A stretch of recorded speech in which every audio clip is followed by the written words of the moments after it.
ये जो वीडियो दिखाई दे रहा है थोड़ा गौर से सुनना और लास्ट तक बने रहना और इसे शेयर करना ना भूलना।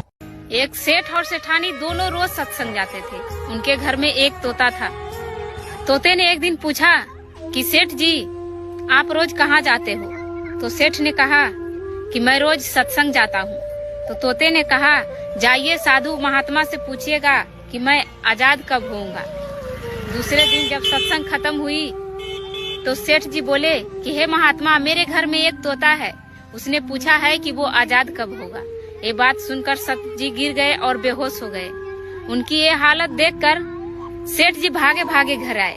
तो तोते ने पूछा कि सेठ जी बताइए क्या कहा साधु महात्मा ने मेरे आजाद होने के बारे में। तो सेठ जी बोले कि वो तो मेरी बातें सुनकर गिरकर बेहोश हो गए। तोता सारा बात समझ गया। जब सुबह देखा कि सेठ जी उठकर सत्संग जा रहे थे तो तोते ने बहाना बनाया और पिंजरे में गिरकर बेहोश हो गया। जैसे ही सेठ जी पिंजरे को खोले वैसे ही तोता उड़ पड़ा। तो संत जी ने सेठ से कहा कि हे सेठ, तुम रोज आते थे सत्संग में और मेरा ज्ञान सुनते थे, लेकिन फिर भी इस संसार के मोह माया में लिपटे पड़े हो। लेकिन उस तोते को देखो, न कभी सत्संग आया न ही ज्ञान सुना, मेरा एक इशारा समझ गया।